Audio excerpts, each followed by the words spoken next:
this meeting of North Tyneside Council's Audit Committee, which is being held virtually in accordance with regulations issued by the government, which enables local authorities to conduct their meetings remotely in the light of the current coronavirus pandemic. My name is Kevin Robinson. I'm the chair of the Audit Committee, and I will be chairing this meeting tonight. I'd like to inform everyone that this meeting is being live streamed to the public on the Council's YouTube channel to meet the requirements of the regulations that all members of the public must, as a minimum, be able to hear the proceedings of meetings. Before we move on to the agenda, I'm now going to ask each member and officer present to briefly introduce themselves so that everyone can identify with the participants at this meeting. As I've already said, my name is Kevin Robinson. I'm chair of the Audit Committee. If I could first of all ask each of the committee members to introduce themselves, beginning with Malcolm Wilkinson.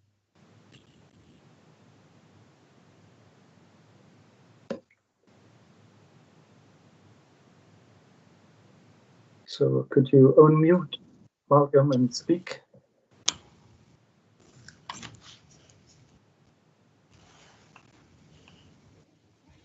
Hello, my name is Malcolm Wilkinson. I'm Deputy Chair of the Audit Committee. Thank you, Malcolm. Councillor Debbie Cox. Hi, I'm Councillor Debbie Cox. I'm a member for Collingwood Ward. Thank you. Councillor Naomi Craven.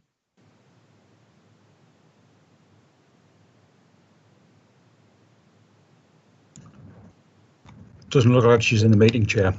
Okay. Councillor Anthony McMullen. Hello, I'm Councillor Anthony McMullen, elected member for Wheatstead. Thank you. Councillor Janice Small. Hello, I'm Janice Small. I'm one of the councillors for the Camperdown ward. Thank you. Councillor Martin Rankin.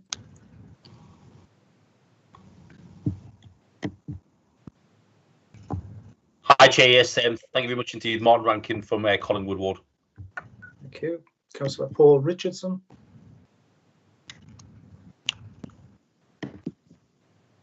Thank you, Chair. Good evening. Hello, Paul Richardson, yeah, Councillor Monks Eaton North. Thank you. And Councillor Judith Wallace.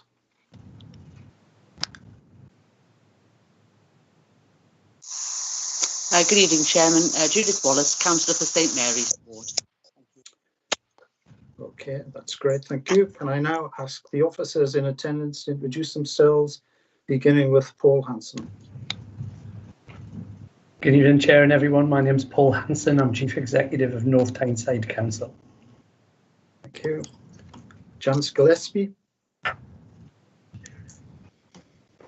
Good evening, Chair. I'm Janice Gillespie. I'm Head of Resources and Chief Finance Officer for North Tyneside Council.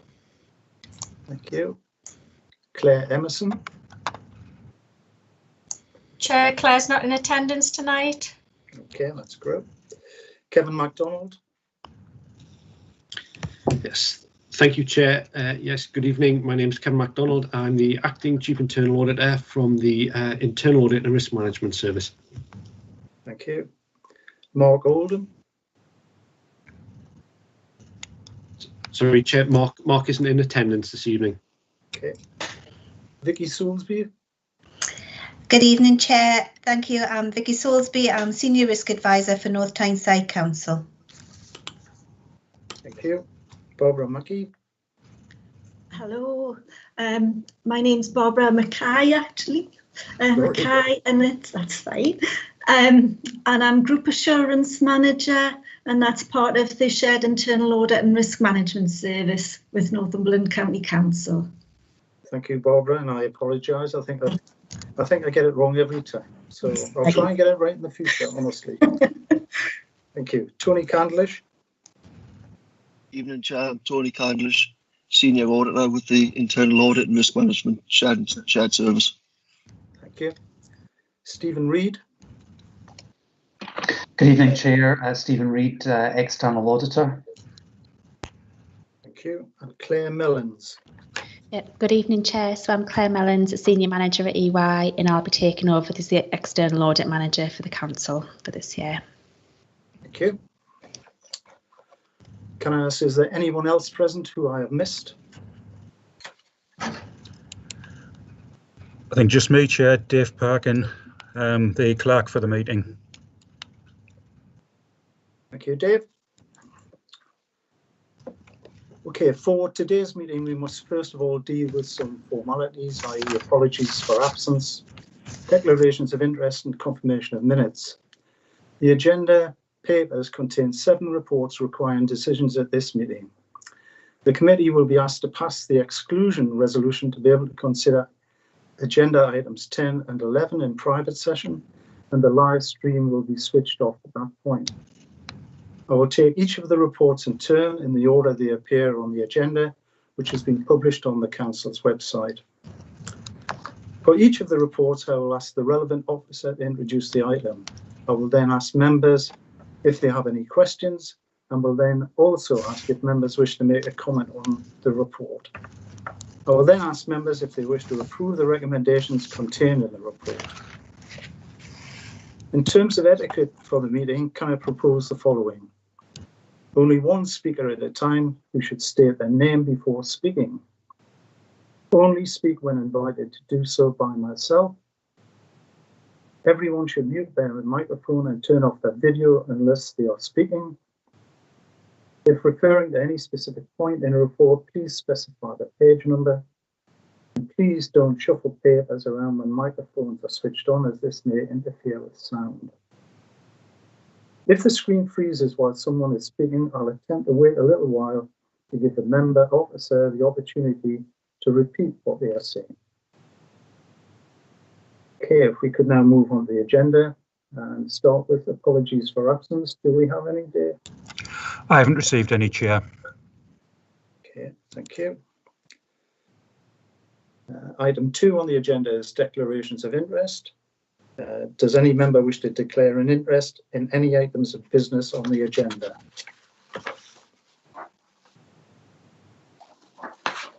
No? Okay, so let's move on to item 3, the minutes. Can I ask that the minutes of the last meeting held on the 18th of November be approved as a correct record? Can I ask all members to turn on their microphones and agree confirmation of the minutes? Agreed. Okay, thank you.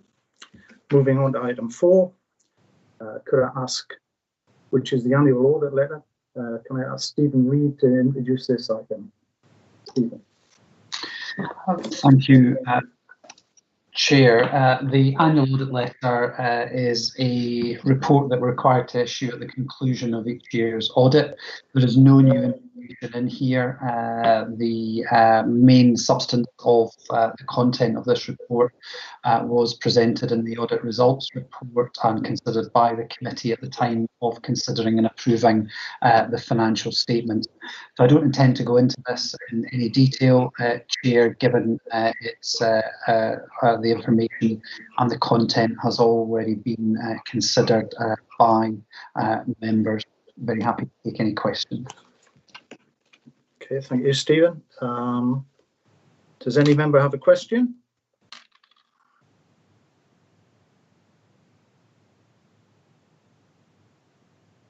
Councillor Cox?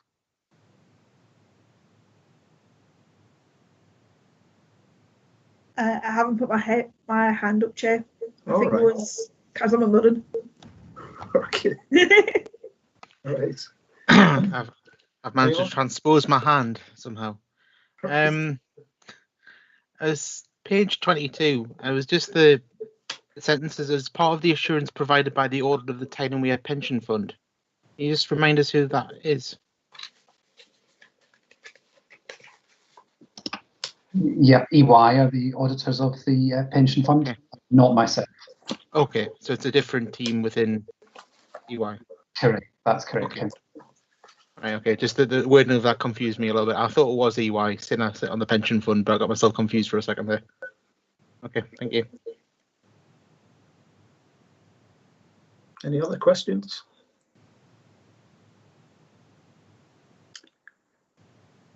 Does anyone have a comment to make?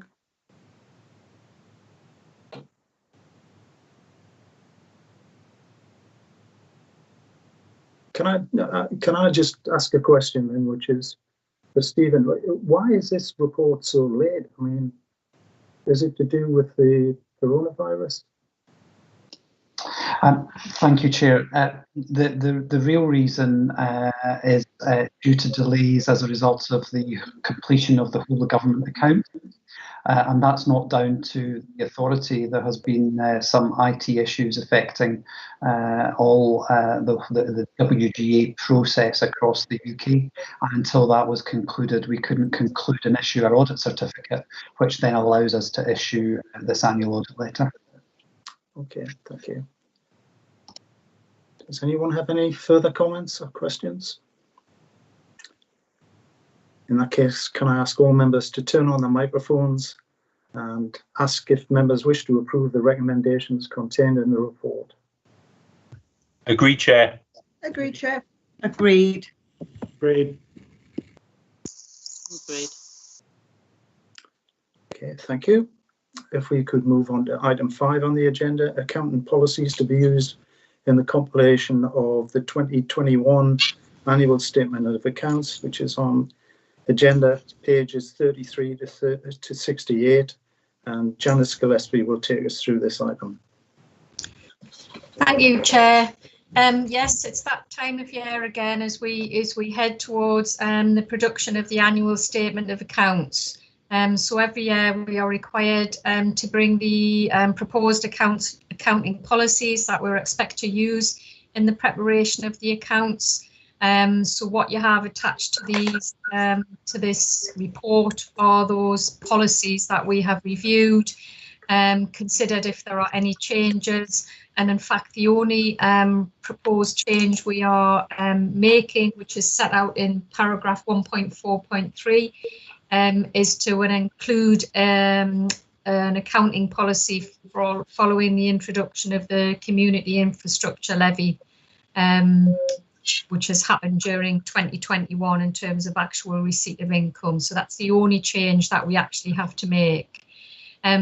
We sometimes get changes as a result of what's known as the code being issued, and there are specific requirements that are made of that. Or if we think we can make changes that would make the statement of accounts perhaps more user-friendly or in describing transactions that have occurred. But having done a full review, there are no other changes that we need to make. So happy to make the recommendation to the committee that they accept these as our draft policies for the 2021 accounts. Okay, thank you, Janice. Does a member have a question? Councillor McMullen. Yeah, sorry, it's not an audit committee without me asking loads of questions. The question is, I think it's just a reminder, the IFRS the leases, yeah. the lease and stuff, that isn't taken account this year, is it? Because no, it's been pushed back. Yeah, it's been pushed back. Public sector's pushed that back, but it applies to everyone else but us. Okay, cool. Just checking. Yeah. Thanks. Thank goodness. Yeah, too right. Okay, any other questions?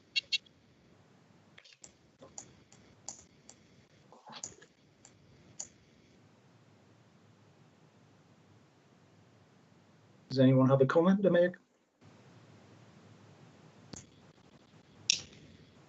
Chair, if I could just make a comment. Clearly, the accounting policies are quite a technical document.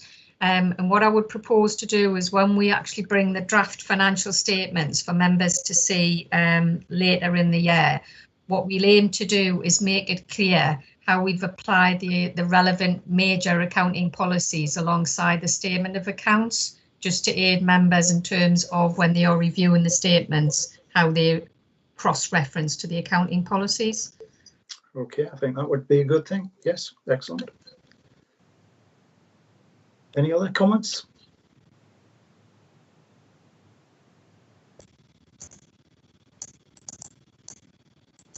In that case, can I ask all members to turn on the microphones and ask if members wish to approve the recommendations contained in the report? Agreed. Agreed, Chair. Agreed.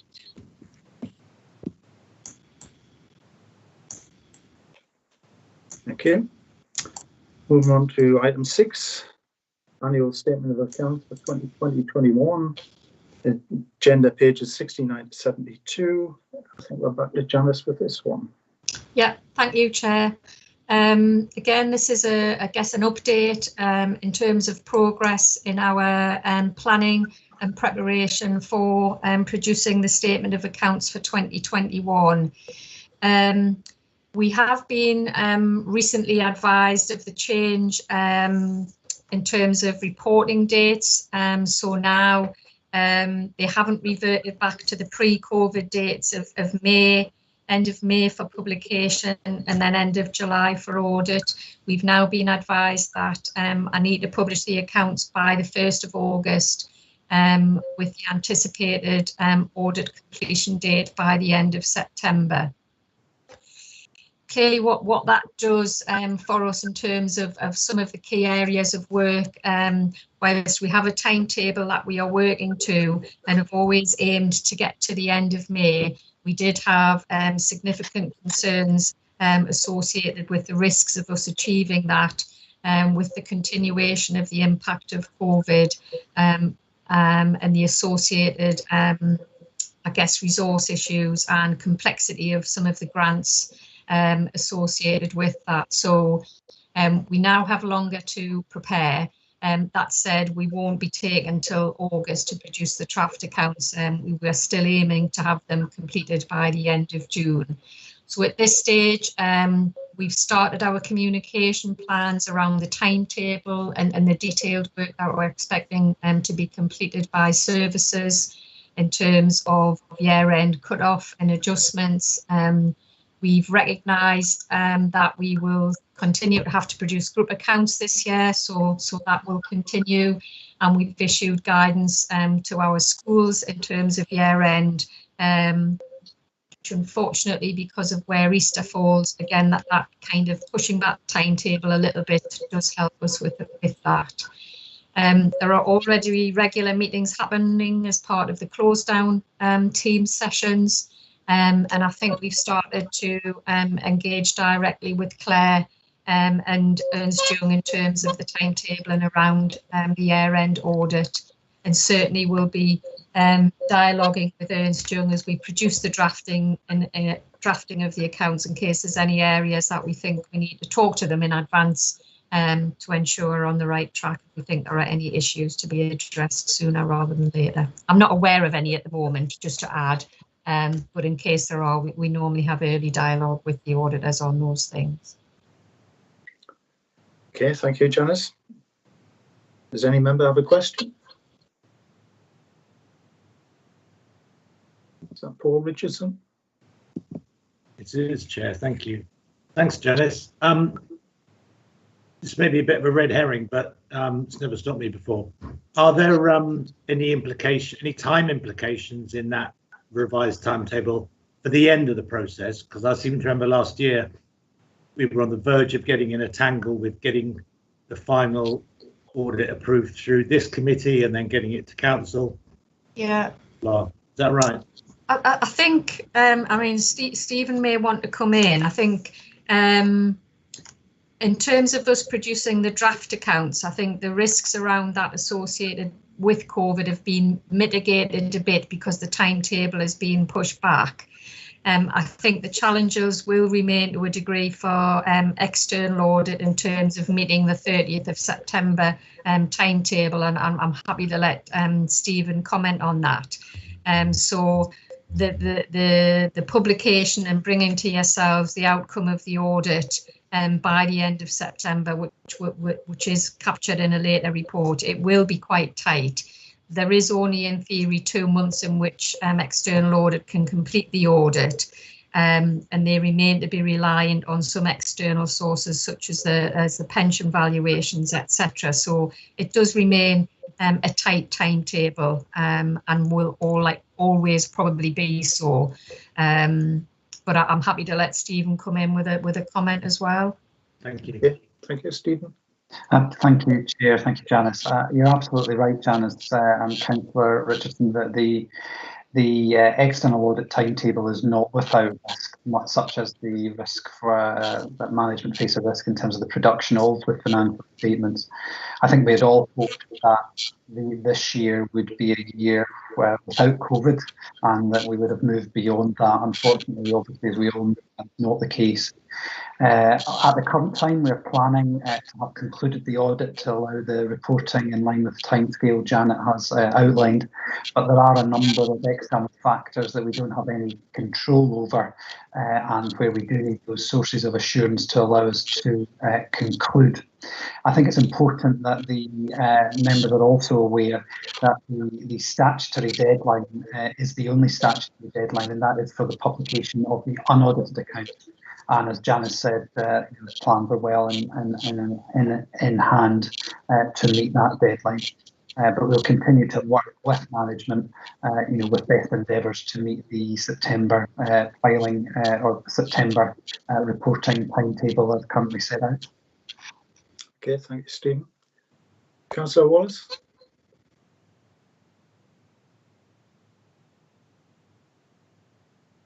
Thank you, Chairman. I was just going to ask Janice if she is happy or content that the various different services will be able to provide the necessary information by the deadline, appreciating that they may have had to adapt their normal procedures and practices because of COVID.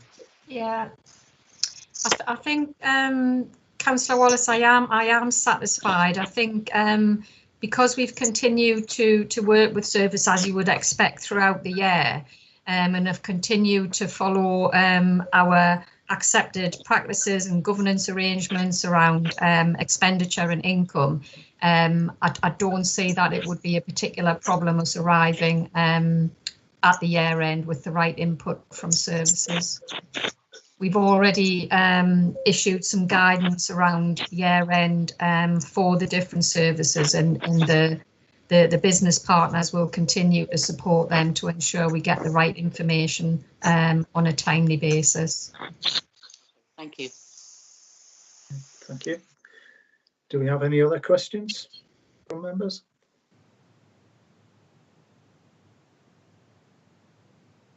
Any other comments?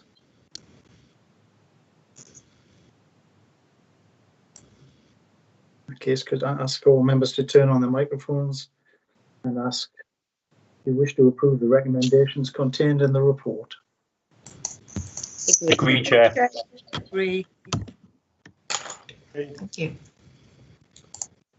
Thank you. Thank you, Janice. Moving on to item 7, proposed audit committee work programme 2021-22, agenda pages 73 to 78.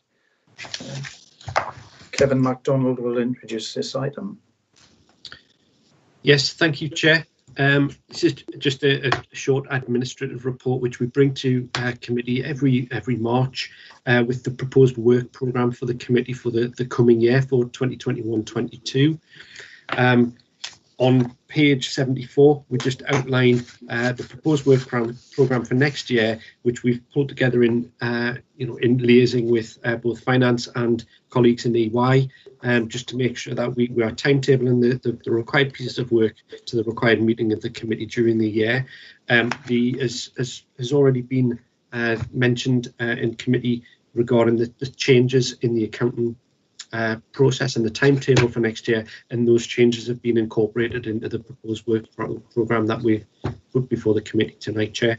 So happy to take any questions should there be any from committee. Okay, thank you, Kevin. Any questions from members? Councillor Wallace.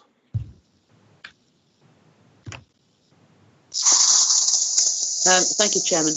It's more about the current situation than the next year. I was just wondering if Kevin could assure the committee that the audit team are able to meet their current commitments and current standards, given the alterations in the authority working practices over the last year or so.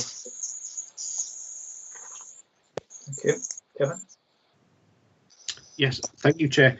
Unfortunately, there was parts of Councillor Wallace's question which I didn't quite hear, but I think in general it was, am I assured that we're able to deliver what we need to, in short?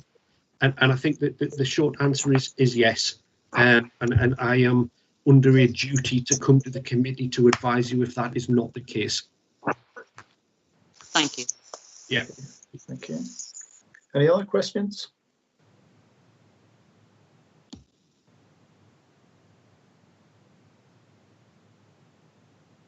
Does anyone have a comment to make?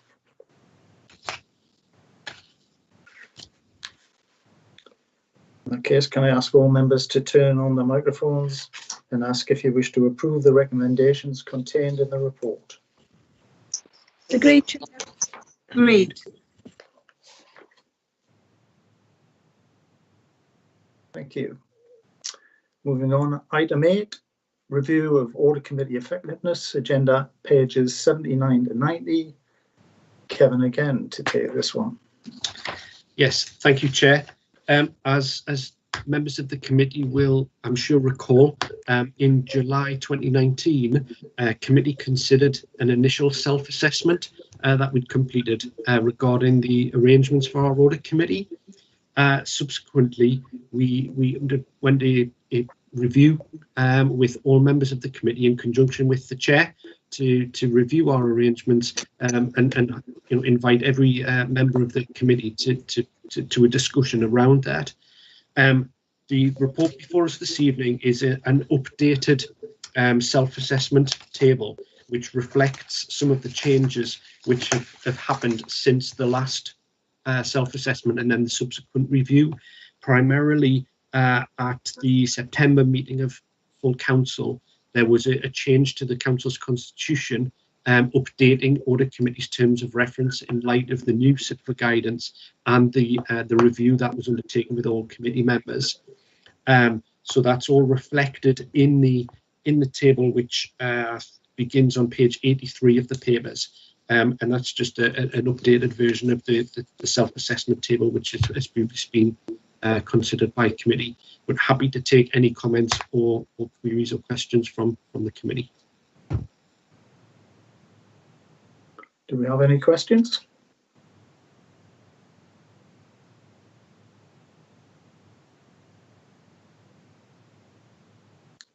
Do we have any comments?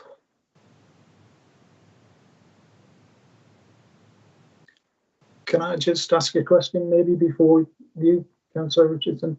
Do we have a date for when we propose to submit our report to Cabinet? Yes, thank you, Chair. Not at the moment. I think it's probably about the August. I think the previous time we did the report was to the July meeting, and I don't think there's a July meeting of Cabinet on the programme of meetings. So at the moment it may be sort of the August meeting of Cabinet, I think, but that's to be confirmed and probably in conjunction with yourself, Chair. Okay, thank you. Councillor Richardson.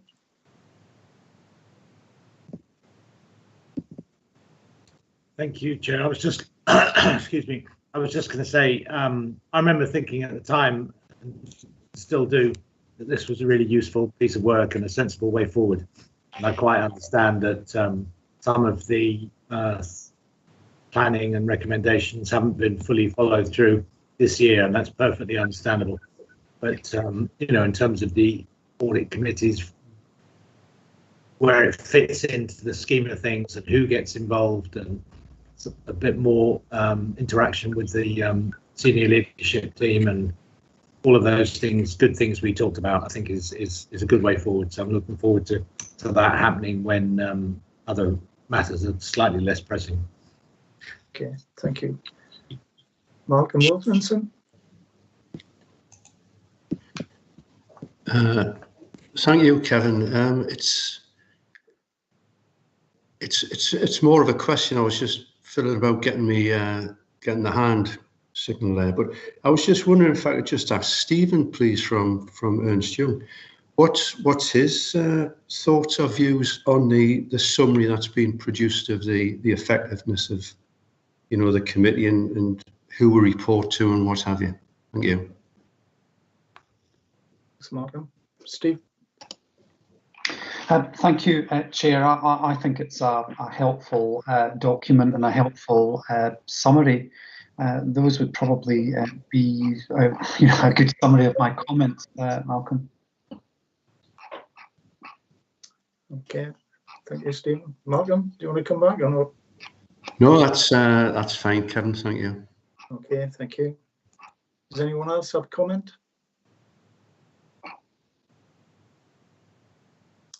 In that case, can I ask all members to turn on the microphones and ask if you wish to approve the recommendations contained in the report? Agreed. Agreed, Chair. Agreed. Agreed. That's great, thank you. The next item on the agenda is the exclusion resolution, but before that, can I just thank any members of the public who've been watching the live stream. Can I now ask all members to turn on their microphones and request you agree to pass the exclusion resolution for agenda items 10 and 11 as they contain exempt information to explain that the live stream, and then I will explain that the live stream has been switched off. Could I have your approval, please? Agreed. Agreed, Chair. Agreed, Chair.